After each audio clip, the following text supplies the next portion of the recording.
YouTube, Nina B here. I wanted to make a video and talk about my experience on the island of Utila. This video is probably going to be boring, but really informative, a little bit long-winded. It's not like I sit and practice what I'm going to say when I make my videos. So I'm just going to dive right into it. My experience on Utila in the Caribbean Sea was 90% shitty.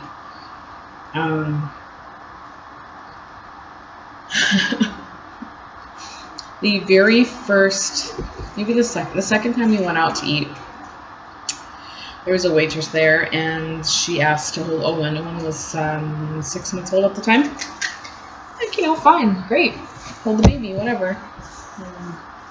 So she, I take him out of his carrier and I give him to the waitress, and she's like, oh, so cute, what people do when they hold a baby. And then I do something like this, and in that 5 seconds, she ran to the back of the restaurant with my baby. And I'm just sitting there, and I was having breakfast with my brother, that's what it was. And he's kind of laughed a little bit, and he's like, uh-oh, where's Liam Neeson? And I was like, that's not funny. Turns out that's exactly what was happening. She took my baby, and she was gonna sex traffic him. My 6-month-old baby. She ran back into the back, and she was headed out the back of the restaurant. And I was like, what in the fuck are you doing with my baby? And she's like, oh, I was just going to take him and show him to the cooks back here. And I'm like, well, that's funny because the kitchen's that way. There's nobody at this back door that's cooking anything. And I shit you not, I never saw that waitress again. Not that I went in that restaurant ever again. But like, and I put that place on blast online, and everyone's like, well, why are you saying this restaurant's a really good restaurant, and it's hard to make a business thrive. And then and I'm like researching online, I'm finding out that Utila is a huge hub for sex traffickers, that they kidnap kids there, especially American kids, and Owen in particular is a super pretty boy. So I'm like, holy crap, I just stopped my kid from getting sex trafficked. I couldn't believe, and that's a big reason why I didn't go out a lot after that. Everyone thought I was just being antisocial, but I had a hard time keeping up with my kids after I got pregnant too, and I was just really afraid that someone was going to take them. So I was like, nope, we can play outside by the beach by our house, and that's fine. If you hear background noise, it's very obviously one of my 3 children. So there's that. It's Central America. There's a big drug problem. There wasn't a single night that I went out that someone didn't ask me if I wanted a bump. And I'd be a liar if I said that I've never tried drugs in my lifetime. But to be offered it every time I go somewhere, and for in a country that has such strict prison sentences for drugs, they're everywhere. And we were approached multiple times and asked to be a drug mule, because we owned the reason we moved there is we owned a charter airline. So how you got from island to island was chartered a plane with us. So all the time, the whole time we were there, people were asking if we would drug mule for them, because the only way that they were getting drugs onto each island was because there was a ferry, and people would stick it in their baby carriages, or there wouldn't even be a baby in there. It would just be full of drugs. And Or people would traffic in their animals, which is insane to me. Like, how can you do that to an animal? Well, apparently, they really don't like animals over there. This dog, I had to pay $3,500 to get him out of that country. I got pregnant, and over there, abortion is illegal after 12 weeks, but they won't even give you a pregnancy test or have you have your first doctor's appointment until 13 or 14 weeks, so it's impossible to have an abortion. But they have a really, really huge problem with Zika there. Zika is a mosquito-borne disease, and it causes massive birth defects. If your child lived past the age of 2, you'd be lucky. And so I had to leave. And I wanted to make sure that I didn't have Zika before I hit the point in the States where it was illegal to have an abortion. And so after I was gone for a while, I just realized that I didn't want to go back. And so I ended up, looking for a buyer for the business, and it took a really long time for everything to come together with that. But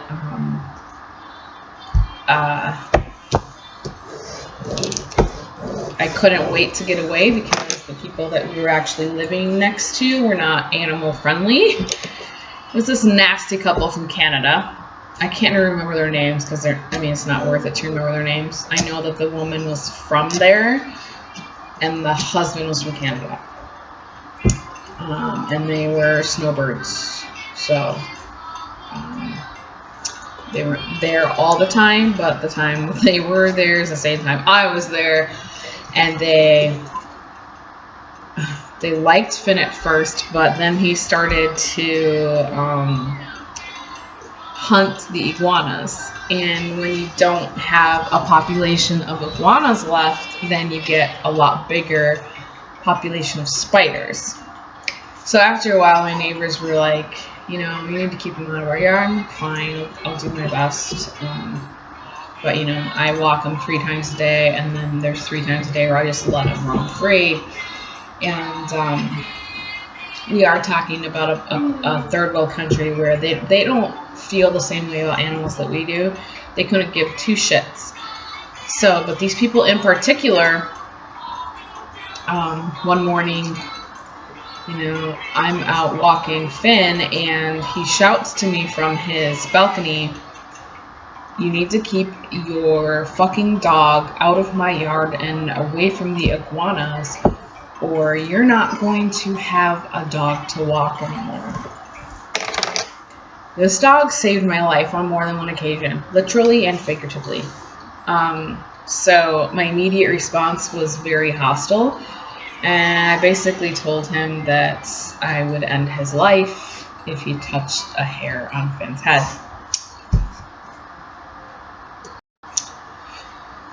That was not received well. Later that day, I received a summons. This is baby Aurora. She was just born 2 weeks ago. Yeah. So I got a summons. It was in Spanish, so that was fun. I had to utilize my high school Spanish. But I had to go to court the next day. And I guess that you can deny those summons 3 times before they can arrest you. I'm like, okay, note to self, I will not ignore the summons. So I go to court, and he had a bunch of people working for him. Excuse me, I'm trying to boost myself up here. He had a bunch of people working on his yard that day, and he basically paid them to say that he never said anything, that I just walked right up to his front door, which wasn't true. I was yelling at him from the street. He said that I walked right up to his door. I started pounding on his door and saying that I was going to murder him. Scared 3 people, and my nanny was there. She didn't really hear what I was saying, but she could see that I was yelling from the street and very upset. And then I came right back in and said that he threatened my dog. So that's all she could say. But I also didn't really want to have her speak on my behalf unless I had to, because, you know, she works for me. Who's to say that I didn't bribe her to say anything either, you know? And I later found out that the judge takes bribes very often, and he had bribed her as well to throw me in jail for any reason. Under in prison is not fun, you know. But I just felt like it was really, like, I know enough Spanish to know when people are trying to manipulate the situation. So they kept telling me not to swear, and they kept telling me to only speak when I'm spoken to. And I'm like, is it okay if everyone else swears then? Because, you know, I know enough Spanish to know when people are swearing, and everyone here is swearing in Spanish. So is it that I can't swear, or do I have to swear in Spanish? I mean, why does everyone else have different rules than I do? And so it was just back and forth like that. And she's like, you need to shut your mouth, or I will throw you in prison for swearing. For swearing!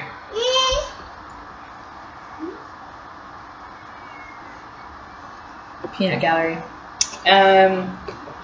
So that was not a good experience. We ended up having to give her some money ourselves to keep me out of hunger in prison.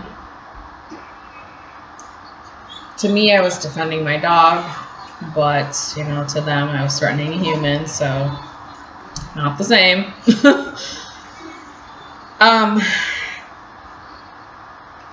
Then there's the business in general. The guy that sold it to us, he was bribing the people at the airport, the Honduran airport. Their mechanics were being bribed to lie about the condition of the airplanes that he sold us. So all of the paperwork was not legitimate. And this is not something that we heard, it's something that the mechanics told us. When we went to have it serviced for the first time, they said there was about 18 or 20 grand worth of work that it needed. And we're like, well, what could it possibly need? And they gave us a list, and we're looking at the list of the things that need fixing and comparing it to the last time it had a checkup. I'm like, why is all this stuff saying it's 100% okay, you know, a couple months ago, but now everything's falling apart? And I'm like, oh, he bribed us so that he could keep flying without fixing it. So at any point in time, that plane could have fallen out of the sky and killed who knows how many people. So there's that. Apparently a lot of people on the island didn't even like the previous owner, so they were excited to have a new owner, but we just never were able to make it as successful as we had hoped. Initially we made really good money, and I feel this is racism, that we were fined a lot, and it wasn't something that the FAA would have fined us for. We were fined for, you know, they said, oh, you never paid taxes in 2013, and we just got here in 2017. Oh, you know, you haven't paid taxes for, you know, having the plane here for 2 weeks straight. It just rules that we couldn't find. There were times where they grounded the airplanes for no reason, and we couldn't make money for a month. Just the Honduran government in general was just horrible out there. The fact that a judge would take bribes, it's pretty sick. Even the people that were supposedly policing the area, it's not like they're trained in any sort of way. They just have giant guns. There was a point in time during the election that we were actually under martial law. That means you have to be in your house by 6, and your businesses all have to close at 6, and you can't be out again until 6 in the morning. That was super scary for me. I mean, nobody else was scared. Like, it was a normal thing. It's not normal. It's not normal for us to be sitting down to lunch and have military walking up and down the streets with their machine guns.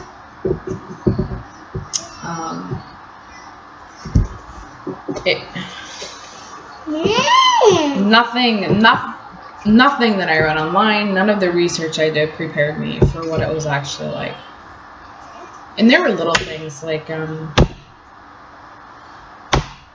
couldn't really get my hair and nails done, and that sounds stupid, but it's something that I'm used to doing out here because I am a beautician. I am used to doing my hair and not having my nails look like some small farm animal I've been chewing on them for a year. I was very upset that there wasn't anything to do. Even we went to a movie once, and it was a stolen movie. I mean, I came back and I bought 2 copies of Jumanji because I felt so badly about watching this pirated movie. And no one on the island seemed to care because that's just how we get movies here. I'm like, you could wait till it's on DVD and then, have a showing. But, no one cares about any sort of anything out there, I guess, as far as following American law. The people that I did befriend were great, but none of them were native. I had a friend from a girl that worked for us, Megan. She's great. Chris and Heather and Fiona, all great people, but they're not even on the island anymore either. They went back home, just like we did.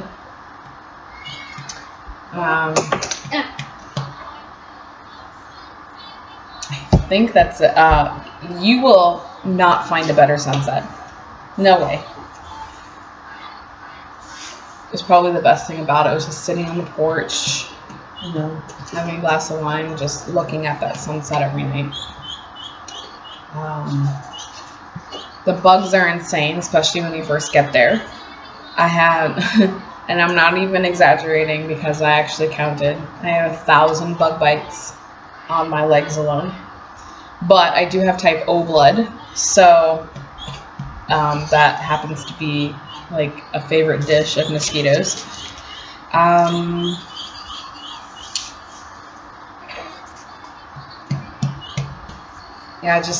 was miserable the whole time. The one good thing I got out of it was this little girl right here. We stayed at a place called Utopia Village. Really great resort there if you're looking for a place to have a vacation or a honeymoon or something like that. Really, really great people. It's owned by a woman named Krishna. Really, really great people. You eat your meals in the pool, like they put tables and chairs in the pool, and they do like 5-course meals, and they'll take you scuba diving if that's what you're into. They're very hospitable, and they've been there a really long time. So, anything you need to know about the island, they can tell you. There's a guy there named Tony, and he's on Facebook. Tony on Utila. He owns a lot of property there, so if you need a place to stay, I suggest contacting him.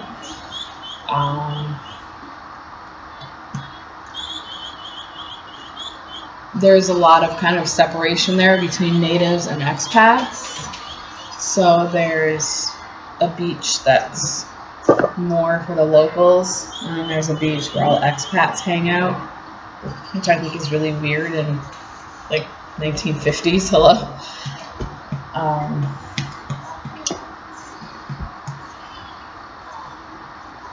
It's really just like I said, if you're a hippie, you like to party all the time, looking for some place to go spring break, or you're retired, this island is for you.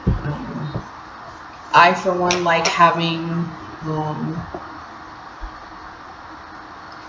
a number I can call, and the police will be there to help me, instead of, wait for me to bribe them to help me. I know that sex trafficking happens in the States, but to actually have my baby snatched away from me, it was one of the scariest moments in my life. This is definitely not a place to raise children. There are lots of kids in Honduras, but based on what I've seen as far as the education of people, most people don't graduate out there, especially the men. They don't graduate, they just start working and helping their family. It was a miserable experience, and like I said, I have no problem admitting that I'm a spoiled American, and that's awesome, because I love being American. I love being back here. That place is a good place to be at for 2 weeks max.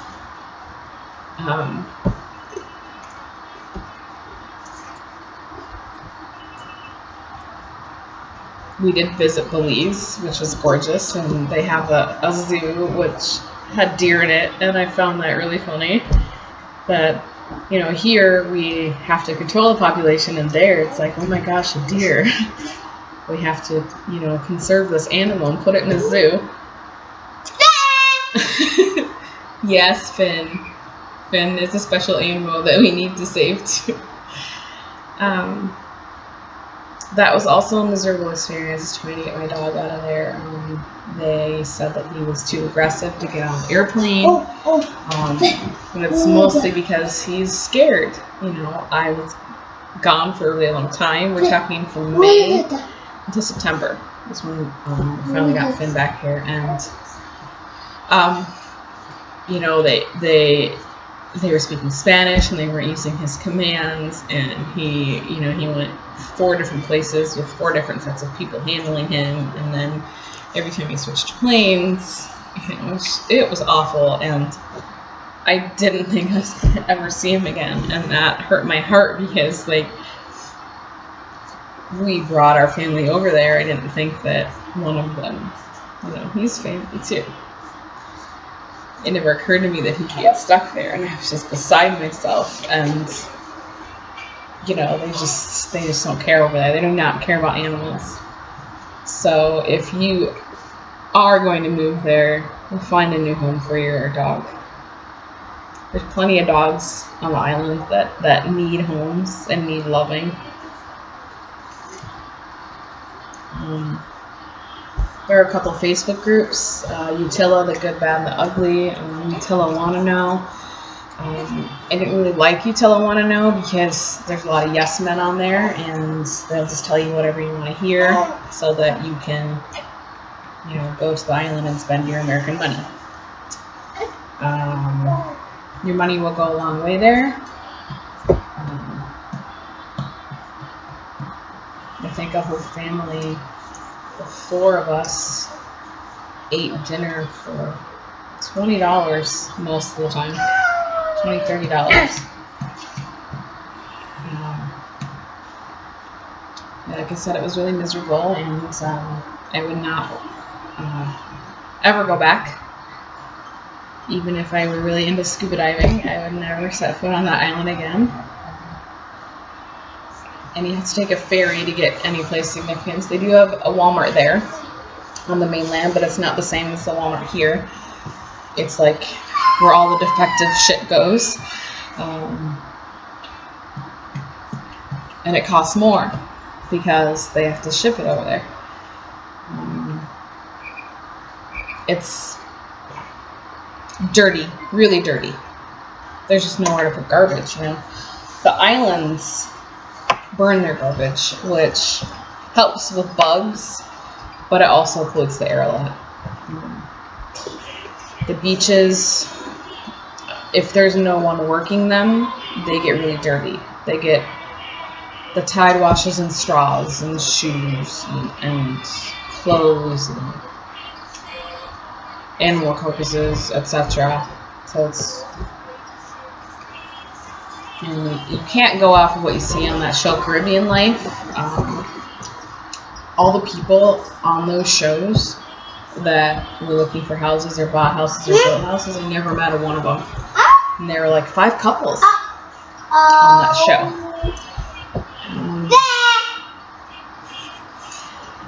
He just learned how to say Finn, so he's all about it. Right. And I think that's it. I think that's my whole experience. Feel free to leave me questions below. I tried to make it as not boring as possible, but it's really just an informative thing for people like expats that are thinking about living there. And I hope you found it informative, and hopefully you'll think twice before even visiting there.